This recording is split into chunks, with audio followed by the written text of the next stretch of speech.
Meus queridos, mais um semanário de oração.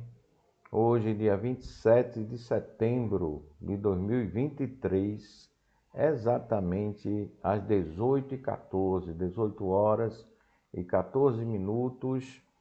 Uma boa noite para você que hoje ouvir esta mensagem.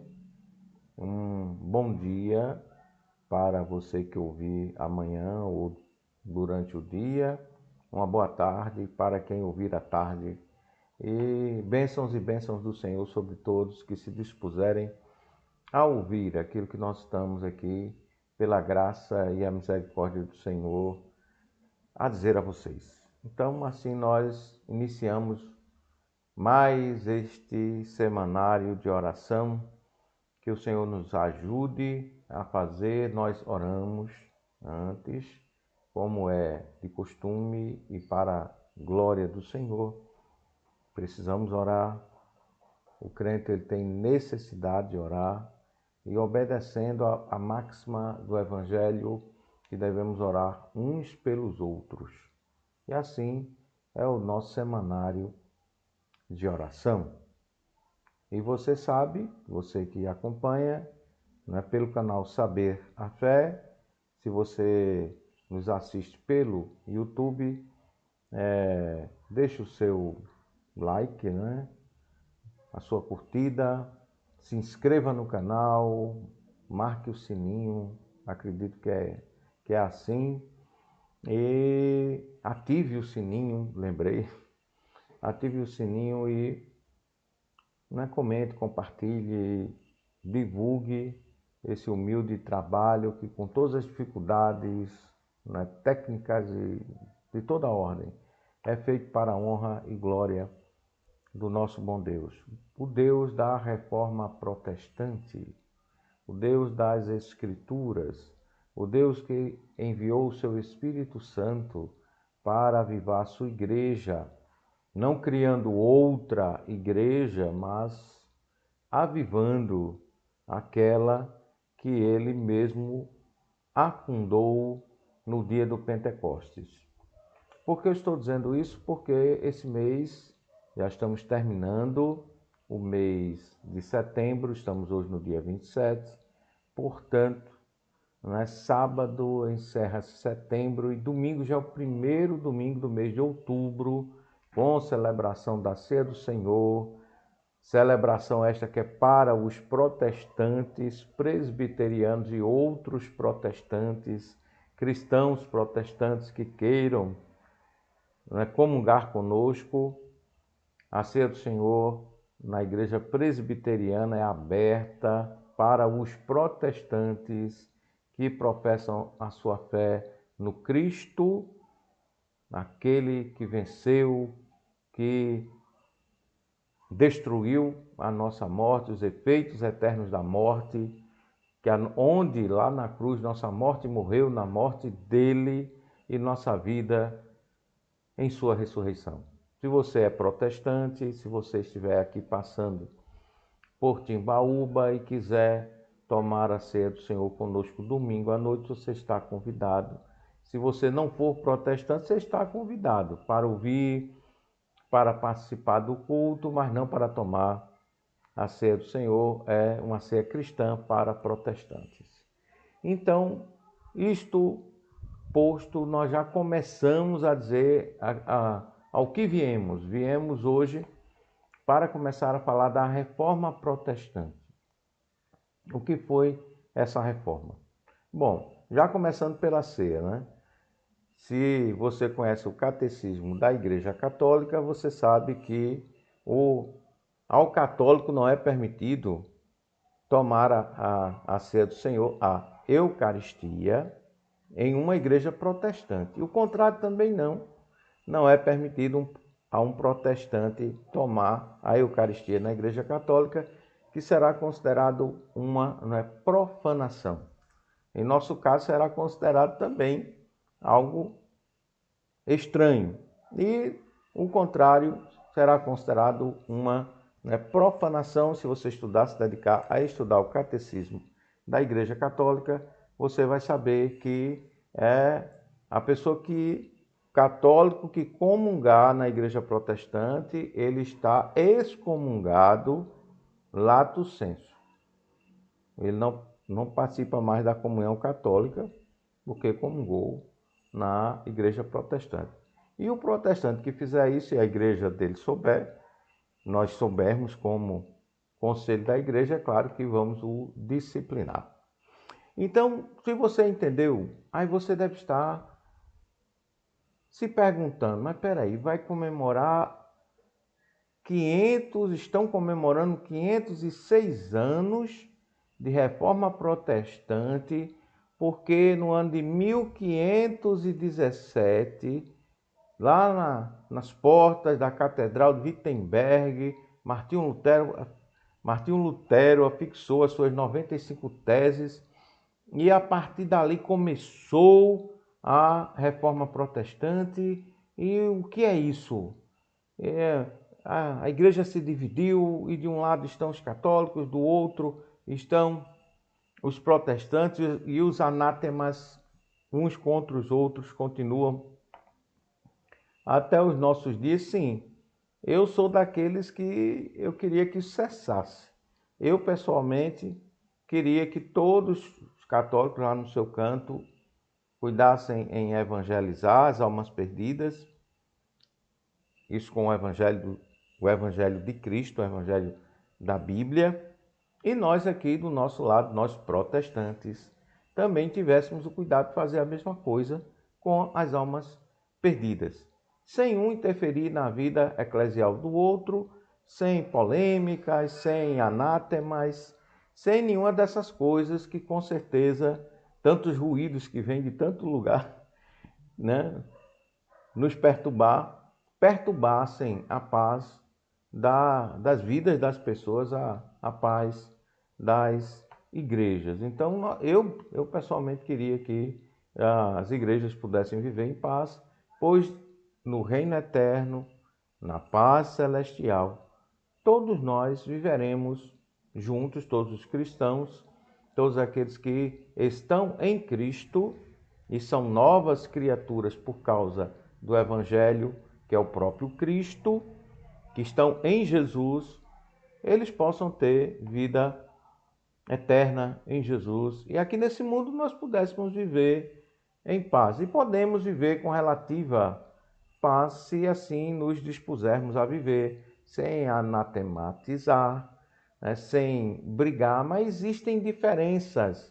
Nós católicos, nós protestantes, os católicos e nós protestantes temos diferenças, às vezes proferimos as mesmas palavras, como Eucaristia, só que o universo da Eucaristia protestante e o universo da Eucaristia católica são diferentes, são diversos, e os católicos a entendem de uma forma, transubstanciação, e nós protestantes entendemos de outras formas, desde a forma luterana da consubstanciação até a forma reformada presbiteriana, que é ceia do Senhor, é meio de graça, é visitação, encontro, não é, do céu, isto com a terra, mas os elementos não se transformam literalmente no corpo e no sangue do Cristo, mas a verdadeira ação do Espírito Santo na celebração da ceia, fazendo com que o sacramento seja de fato um sacramento. Ou seja, você se alimenta na hora da celebração, os elementos são usados por Deus e você de fato não só se alimenta fisicamente com eles, mas se alimenta espiritualmente neles. Quem brilhantemente viu isso não foi outra pessoa senão João Calvino, a interpretar, em minha humilde opinião e na opinião dos reformados, de uma forma muito bonita, a verdadeira natureza do sacramento. Não acontece a transubstanciação, em nossa opinião protestante, mas acontece um fluir tremendo da graça do Senhor para nós, usando o sacramento da Eucaristia ou ceia do Senhor, como nós comumente chamamos. Se você não é protestante, nunca participou da celebração de uma ceia protestante, nós fazemos Eucaristia, ou seja, porque Eucaristou, do grego, significa ações de graças. Então, pela graça e a misericórdia de Deus, a igreja reunida, o ministro ordenado para tal fim, ele celebra, junto com toda a igreja, todo o corpo de Cristo ali presente, a ceia do Senhor, e todos recebem graça. Há uma visitação celestial, há um ir da igreja ao encontro dessa visitação, e essa visitação preenche o nosso coração, nossas vidas, nossa mente, e é algo maravilhoso. Não é somente um mero símbolo, mas é de fato um meio de graça. Então, assim sendo, os meios de graça são a palavra, os sacramentos e a oração. Existem alguns debates sobre essas três coisas, mas vamos deixar assim, ao menos por hoje, porque o tempo não vai dar. Nós acreditamos que os meios de graça, meios pelos quais Deus derrama graça na vida do cristão, a palavra, a pregação da palavra, a leitura da palavra, a vivência com a palavra de Deus, os sacramentos, o batismo e a ceia do Senhor e a vida de oração. O Senhor derrama sobre nossas vidas graça sobre graça. Então é assim o entendimento da maioria dos reformados, da maioria dos protestantes, com a diferença, como eu já disse, que os nossos queridos irmãos luteranos acreditam na consubstanciação, que Cristo se faz presente ao lado do elemento, consubstanciação. Nós acreditamos que o elemento o simboliza e Cristo se faz presente nos visitando e nós indo até Ele naquele momento sui generis, que é o momento da celebração da ceia do Senhor. Repito, todos os protestantes, luteranos, metodistas, presbiterianos, episcopais, todos os protestantes estão convidados a tomar a ceia conosco. Se você está em comunhão com o Senhor da igreja e com a sua igreja local, você não está em disciplina, então você está convidado para tomar a ceia conosco. Aí você me pergunta, por que logo na primeira mensagem sobre a reforma, os 506 anos em 2023, o Senhor começou logo por aí, para mostrar a primeira grande diferença entre nós e os nossos queridos irmãos católicos. Existem diferenças que devem ser respeitadas, disciplinas que devem ser respeitadas, uma distância que deve ser distância segura entre as partes, que deve ser respeitada. Ponto. Não tem muito o que dizer, mas tem muito o que dizer sobre esse fato de nós protestantes, usarmos as palavras e eles, nossos queridos irmãos católicos, usarem as palavras, as mesmas palavras, Jesus, Eucaristia, justificação, graça de Deus, igreja, as mesmas palavras, mas cada uma delas tem um universo distinto. São dois universos absolutamente distintos e é preciso uma expertise, é preciso uma dedicação para você, meu querido, minha querida, dominar essa diferença de universos. Então, estão abertas as igrejas, tanto o protestante pode ir conhecer a igreja católica, quanto os católicos podem vir e conhecer a igreja protestante, e que haja uma boa relação. Todos são bem-vindos, acredito eu, em cada uma delas. Agora, no meio, existe o problema. Então, protestantes de um lado, católicos do outro, e do meio os evangélicos. Os evangélicos são um negócio diferente, eles não são protestantes, eles não são católicos. Os evangélicos que eu estou falando aqui são aqueles neo isso, neo aquilo outro que surgiram nos últimos 37, 40 anos no cenário brasileiro e mundial e que não se identificam com nenhuma dessas realidades, nem são católicos, nem são protestantes, são autodenominados evangélicos, têm suas igrejas auto-implantadas, têm seus pastores auto-intitulados, seus missionários auto-intitulados, suas instituições auto isso, auto aquilo outro, e que não pertencem a nenhuma das duas, né, tradições, existindo uma terceira que é a ortodoxia do Oriente. Então, os evangélicos, como eu estou aqui os nomeando, que são esses que surgiram de 40 anos para cá, de uma forma bem resumida, explicando a palavra evangélico, esses não pertencem nem à tradição do Oriente, do cristianismo ortodoxo oriental, não pertencem à tradição protestante e não pertencem à tradição católica.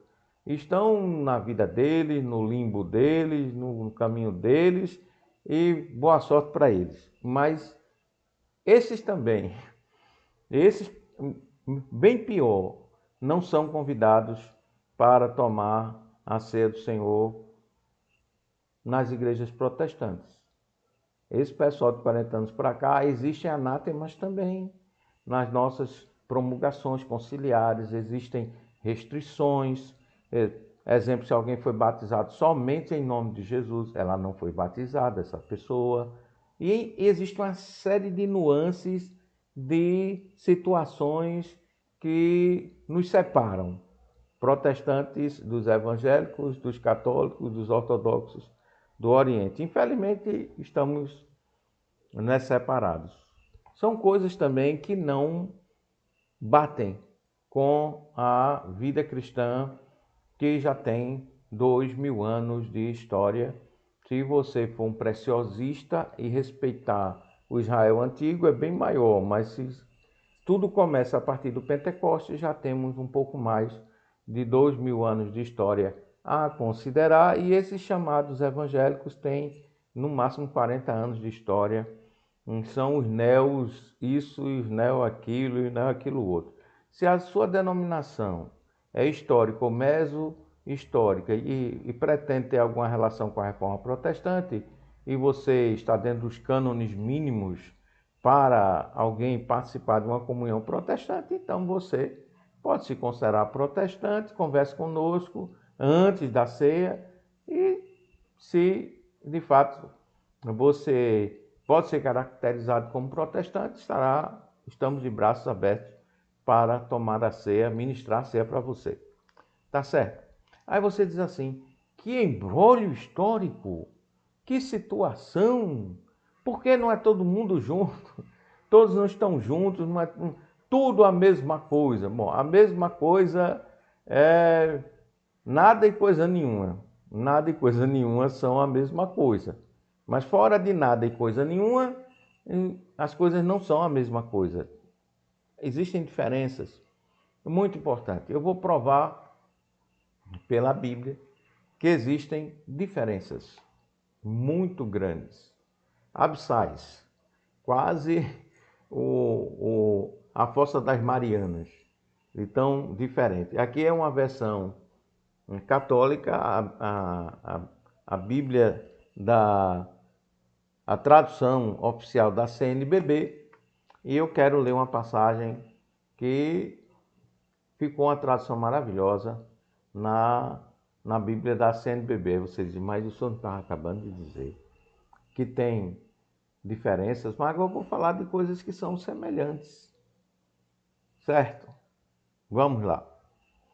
Na Bíblia da CNBB, na carta do apóstolo Paulo aos Efésios, no capítulo 2, versículos 8, 9 e 10, a palavra do Senhor nos diz assim: é pela graça, diz o texto, que fostes salvos, mediante a fé. E isso não vem de vós, é dom de Deus, não vem das obras. Oh, coisa linda, não é? Não vem das obras, diz mais, para que ninguém se glorie. Versículo 10 diz assim, né? Somos feitos por Ele, criados em Cristo Jesus, em vista das boas obras, que preparou de antemão para que nelas, né, caminhemos. É lindo essa passagem da palavra do Senhor em qualquer versão da Bíblia. Também tem outra versão aqui, vamos guardar o catecismo, tá? Uma obra teológica maravilhosa. O autor, Joseph Ratzinger, e todo o corpo de auxiliares dele, né, que depois transformou em Bento XVI. Todos nós conhecemos a história recente e deixemos essa história para outro dia. Vamos ver Efésios, a carta aos Efésios, na versão, também versão católica, Bíblia Pastoral, com letra muito grande aqui para ajudar os idosos. E na carta aos Efésios, no capítulo 2, versículos 8, 9 e 10, a palavra do Senhor aqui nessa tradução, na Bíblia Pastoral, diz assim: de fato, olha, já é a tradução. Mesma carta aos Efésios, capítulo 2, versículos 8, 9 e 10. De fato, diz a versão pastoral, é pela graça que vocês foram salvos por meio da fé. A construção do texto aqui ainda é mais incisiva e a tradução ficou maravilhosa. De fato, vírgula, é pela graça que vocês foram salvos por meio da fé. Agora um ponto. E isso não provém de vocês, vírgula de novo, mas é dom de Deus. E agora temos um ponto. Versículo 10, versículo 9, não vem das obras, vírgula, diz mais, para que ninguém se encha de orgulho. Agora, novamente, um ponto. Continua o texto, diz a palavra do Senhor, versículo 10 agora, porque somos obra de Deus, criados em Cristo Jesus, para as boas ações que Deus já havia preparado, vírgula de novo, para que nos conduzíssemos por elas. Nós somos obra de Deus. É lindo, mas de fato, diz o texto, é pela graça que vocês foram salvos por meio da fé. Os comentários, as notas de rodapé, são absolutamente alinhadas com a ideia de que primeiro vem a salvação, primeiro vem a graça e, portanto, a salvação, e depois as obras que Deus já de antemão preparou para que todo salvo andasse nelas. Aí a diferença, volta ao abismo, né, entre a maneira de pensar católica e a nossa. Na maneira de pensar católica, no catecismo da Igreja Católica, a ideia é que a graça infusa, você é justificado ao lado dessa infusão da graça com o teu comportamento e, portanto, você se comporta ao mesmo tempo ou um pouco antes e nesse processo você será salvo, porque é tudo visto como um processo.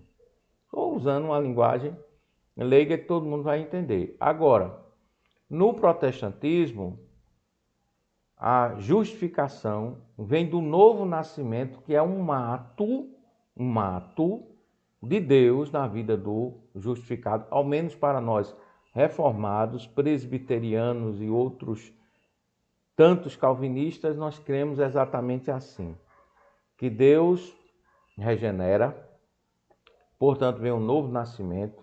A partir do novo nascimento, concomitante a ele, a justificação por fé somente, e que a partir daí começa o processo de santificação. A diferença é a grosso modo, para a Igreja Católica, para os católicos, a salvação em si é um processo, e um ou outro protestante pensa parecido. Parecido, há muitos detalhes, divergência, não dá tempo de tratar isso aqui.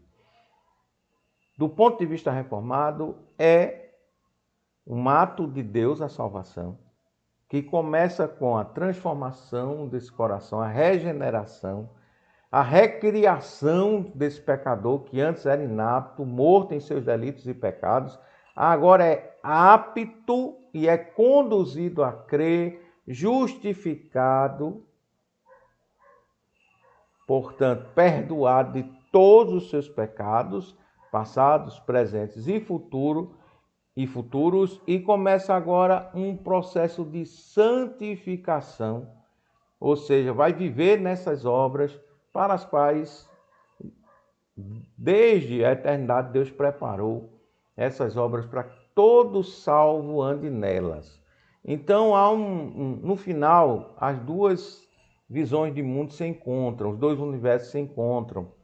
Todos temos que praticar boas obras. A diferença é, uns praticam porque foram salvos, outros as praticam para consumar a sua salvação, para construir esse processo de salvação, para o autenticar. Há uma série de diferenças que também nós não vamos entrar nelas aqui. É um universo muito grande de diferenças, mas o texto que nós acabamos de ler é muito claro. Muito claro. É pela graça que fostes salvos mediante a fé. Isso não vem de vós, é dom de Deus. Não vem das obras para que ninguém se glorie.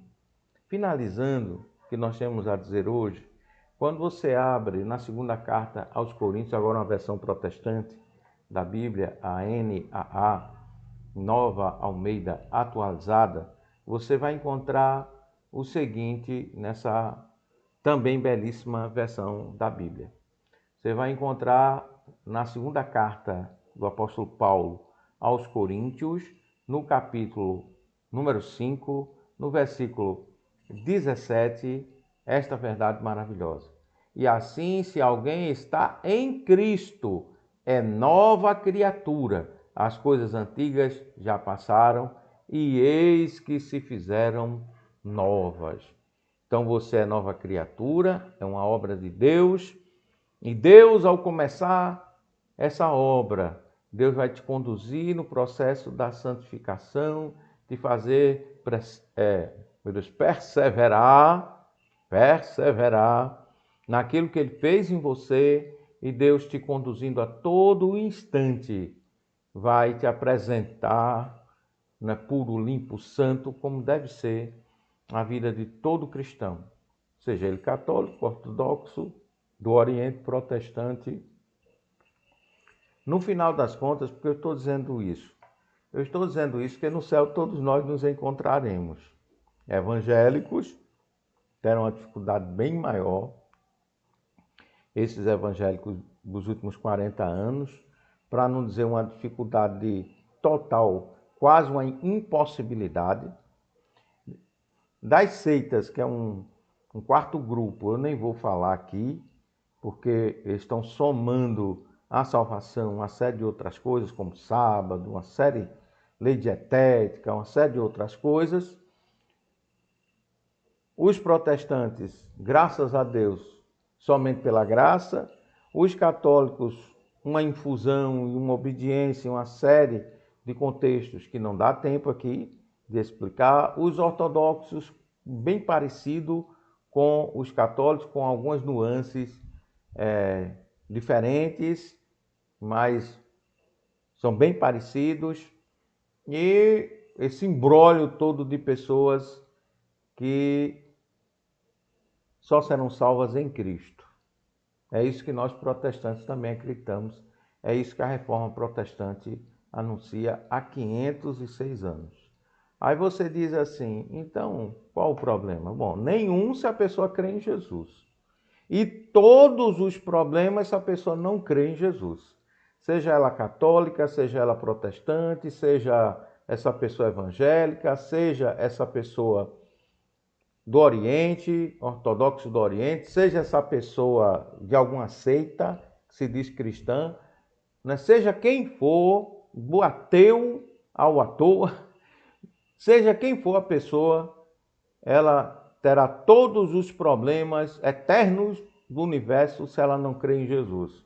E não terá nenhum problema mesmo, se ela crê em Jesus.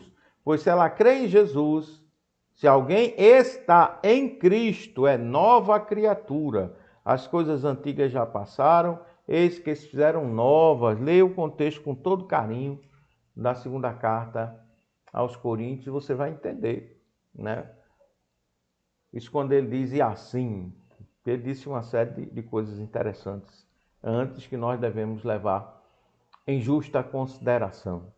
Então, quando você pensa em tudo que nós falamos hoje nessa primeira mensagem sobre a Reforma Protestante, o que nós queremos sintetizar é exatamente o seguinte: você, e fazer uma pergunta a você, nosso querido ouvinte, seja você de que tradição cristã for, ou mesmo budista, seja de onde você for.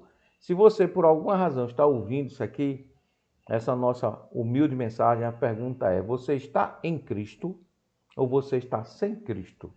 Se você estiver em Cristo, está tudo bem para você.